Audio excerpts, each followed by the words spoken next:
we are celebrating one of my favorite holidays. Even though I'm not a veteran, it's one of my favorite holidays because it's so patriotic. It's Veterans Day, November 11th. So I wish all of you veterans happy Veterans Day. And Judicial Watch is blessed to have many, many veterans on our staff. I mean, their backgrounds are just phenomenal. All very interesting. And, you know, I'm not a veteran. I joke the most dangerous thing I do is get into a cab. And so I really am grateful, and I know I speak for all patriots in expressing gratitude.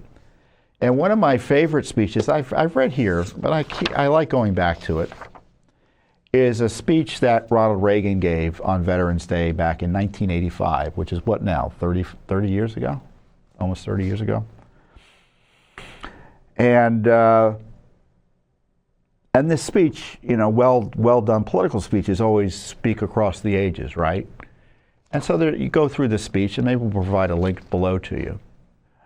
But there are sections of the speech I think are particularly noteworthy for us at all times. And he talks about our responsibilities to veterans and the fighting men and women and those fighting in war. And this excerpt says, "The living have a responsibility to remember the conditions that led to the wars in which our heroes died. Perhaps we can start by remembering this, that all those who died for us in our country were, in one way or another, victims of a peace process that failed, victims of a decision to forget certain things, to forget, for instance, that the surest way to keep a peace going is to stay strong. Weakness, after all, is a temptation.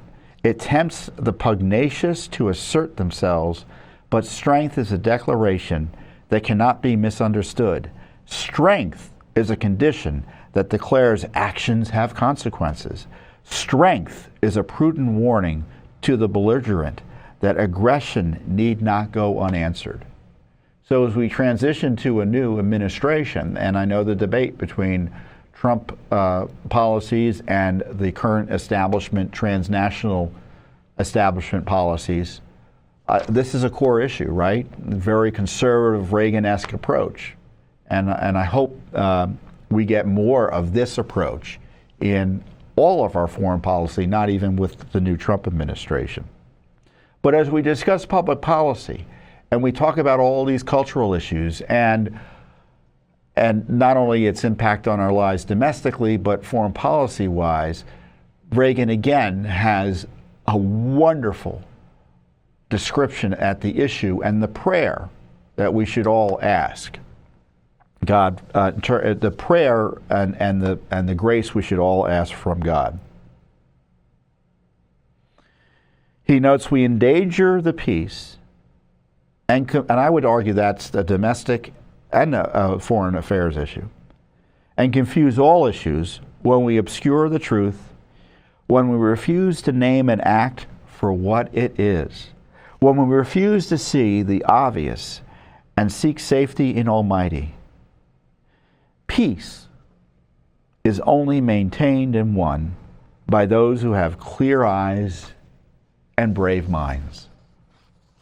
Now, I'd like to think at Judicial Watch we have clear eyes and brave minds. And I think that's what we should pray for among our elected political leadership and our fellow citizens. It's the bravery to confront the problems, clarity in understanding what they are, with, of course, God at our side as we face what often can be insurmountable hurdles. So with that, I pray for the safety of our veterans currently in safe service, the continued health of those out of service, and I honor those who've passed away, who've given not only service, but their very lives for the protection of our country. So God bless them, God bless you, and God bless America, and I will see you here next time on the Judicial Watch Weekly Update. Thanks for watching. Don't forget to hit that subscribe button and like our video down below.